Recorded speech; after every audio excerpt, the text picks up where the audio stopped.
जय हिंद दोस्तों, स्वागत करते हैं आपका आपके अपने YouTube चैनल रेल है तो देश के एक और नए वीडियो में।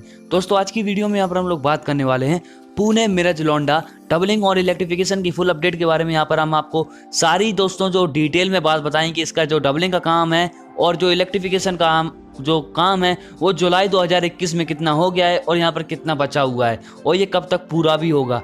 तो वीडियो स्टार्ट करने से पहले यहाँ पर मैं सबसे पहले दोस्तों शुक्रिया देना चाहता हूँ हमारे भाई शुभम सोलंकी नंदेड़ निवासी का, जिसने ये महत्वपूर्ण सूचना हमको ये प्रदान की इस वीडियो बनाने के लिए। दोस्तों सबसे पहले तो अब हम लोग बात करते हैं इस रेलवे लाइन के बारे में। सबसे पहले पुणे मिरज लौंडा रेलवे लाइन मुंबई बेंगलोर को जोड़ने के लिए एक महत्वपूर्ण रेल लाइन है। भारत के दो औद्योगिक शहरों के बीच में इस रेलवे लाइन की काफ़ी ज़्यादा अहमियत है और ये अभी वर्तमान में सिंगल डीजल रेलवे लाइन है। इसके कारण इस पर जो अभी ट्रैफिक है, जो रेलवे का जो यातायात है, जो भार है वो काफ़ी अधिकतम है। इसके चलते यहाँ पर कोई भी नई गाड़ी की सौगात यहाँ पर नहीं दी जा सकती। इसका एक जीता जागता दोस्तों जो एग्जाम्पल है मैं आपको देता हूँ, वो है दोस्तों जनशताब्दी एक्सप्रेस, जिसको कि नहीं चलाया गया। इसका मुख्य कारण यही है कि ये रेलवे लाइन अभी सिंगल डीजल रेलवे लाइन है। यहाँ पर अब सबसे पहले इसका जो काम है उसकी दोस्तों हम लोग आपको चर्चा करते बताते हैं। तो यहाँ पर सबसे पहले इसका जो काम है वो करीबन 4 खंडों में विभाजित किया गया है इस 467 किलोमीटर रेल लाइन का, जिसमें से दोस्तों जो पहला खंड रहेगा इसका वो मैं स्टार्टिंग करता हूँ पुणे की तरफ से। दोस्तों इसका जो पहला खंड है वो रहेगा पुणे से सतारा, दूसरा रहेगा सतारा से मिरज, तीसरा रहेगा इसका मिरज से बेलागवी, चौथा रहेगा इसका बेलागवी से लौंडा। तो अब हम लोग दोस्तों आपको मैप के जरिए समझाते हैं कि इसका काम कितना हो गया है। दोस्तों ये आ गए हम लोग मैप में। अब आपको दोस्तों हम लोग मैप के जरिए यहाँ पर बताते हैं कि यहाँ पर कितना काम पूरा हो गया है। तो सबसे पहले हम लोग यहाँ पर स्टार्टिंग करते हैं पुणे की तरफ से। तो पुणे से जो पहला सेक्शन आता है वो आता है पुणे से अलंदी वाला सेक्शन।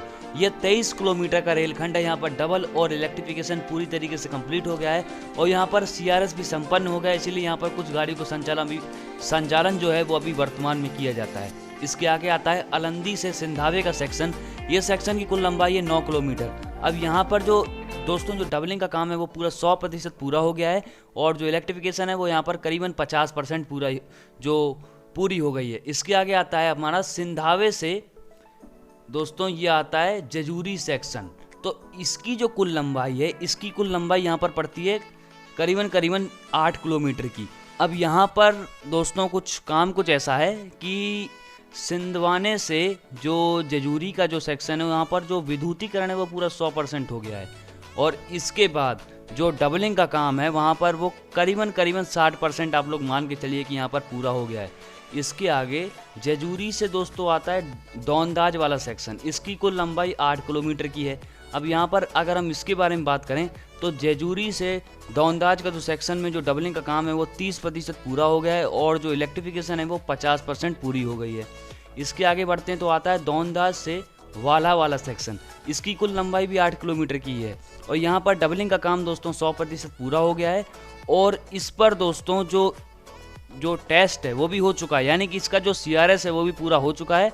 और यहाँ पर जो बात करें अगर दोस्तों इलेक्ट्रिफिकेशन की, विद्युतीकरण की, तो वो करीबन ये मान के चलिए कि आप 50% पूरी हो गई है। अब इसके आगे जो आता है हमारा सेक्शन वो आता है दोस्तों वाला से सनोली रेलवे स्टेशन तक। दोस्तों ये रहा वाला और मैं आपको दिखाता हूँ जूम आउट करके, एक सेकेंड। वाला से दोस्तों ये रहा वाला से आता है ये रहा सनोली। 142 किलोमीटर 142 किलोमीटर लंबा ये रेलखंड। यहाँ पर दोस्तों अगर हम बात करें तो डबलिंग का काम 50% पूरा हो गया है और जो इलेक्ट्रिफिकेशन का कार्य है वो 70% पूरा हो गया है। अब इसके आगे का जो सेक्शन है वो पड़ता है दोस्तों सनोली से दोस्तों टकरी के बीच में। मैं आपको जूम करके दिखाता हूँ, ये रहा सनोली से टकरी के बीच में जो सेक्शन, इसका जो 14 किलोमीटर का ये रेलखंड है। यहाँ पर जो डबल और इलेक्ट्रिक जो रेलवे लाइन है वो पूरी तरीके से बन करके तैयार है। इसका CRS कुछ दिन पहले ही लिया गया था और इसका जो इलेक्ट्रिफिकेशन का CRS है वो 110 किलोमीटर प्रति घंटे की रफ्तार से यहाँ पर ट्रेन चला करके लिया गया था। अब इसके बाद ये है टकरी के आगे की। तो यहाँ पर टकरी से आगे का जो सेक्शन है वो जाता है दोस्तों सीधा टकरी से मिरज सेक्शन। इसकी कुल लंबाई 49 किलोमीटर की है और यहाँ पर दोस्तों जो डबलिंग का काम है वो लगभग ये मान के चलिए आपकी दोस्तों जो डबलिंग का काम है वो करीबन 60% पूरा हो गया है और इलेक्ट्रिफिकेशन 100% पूरा हो गया है। और इसी के ऊपर इलेक्ट्रिफिकेशन पे यहाँ पर CRS ट्रायल भी हुआ है, जहाँ पर 130 किलोमीटर पर आवर की स्पीड से यहाँ पर ट्रेन का ट्रायल लिया गया है। अब इसके बाद दोस्तों जो हमारा सेक्शन आता है वो आता है मिरज से कुडची। ये रहा दोस्तों मिरज से कुडची का सेक्शन, ये इसकी कुल लंबाई रहेगी 33 किलोमीटर की और यहाँ पर जो डबलिंग का काम है वो 60% पूरा हो गया है और जो इलेक्ट्रिफिकेशन है वो 70% कंप्लीटेड है। इसके आगे जो हमारा सेक्शन आता है वो आता है कुडची से दोस्तों सीधा मैं आपको दिखाता हूँ घटप्रभा। ये रहा दोस्तों कुडची से घटप्रभा, इसकी कुल लंबाई रहेगी 46 किलोमीटर की। यहाँ पर जो डबलिंग का काम है वो 100% पूरा हो गया है और इसका CRS भी संपन्न हुआ है कुछ दिनों पहले ही। और इसका जो इलेक्ट्रिफिकेशन है उसकी अपडेट कुछ ऐसी है कि यहाँ पर 75% रूट इलेक्ट्रीफाइड हो गया है। दोस्तों इसके आगे जो सेक्शन आता है वो आता है घटप्रभा से लोंडा जंक्शन के बीच का, जिसकी कुल लंबाई 109 किलोमीटर की है। यहाँ पर जो डबलिंग का काम है वो 60% पूरा हो गया है और जो इलेक्ट्रिफिकेशन का काम है वो 80% पूरा हो गया है। और दोस्तों साफ साफ शब्दों में हम आपको बताएं तो यहाँ पर करीबन इस पूरी रेलवे लाइन का दोस्तों पुणे से मेरठ और लोंडा के बीच में करीबन 60% कार्य पूरा हो गया है डबलिंग और इलेक्ट्रिफिकेशन मिला करके।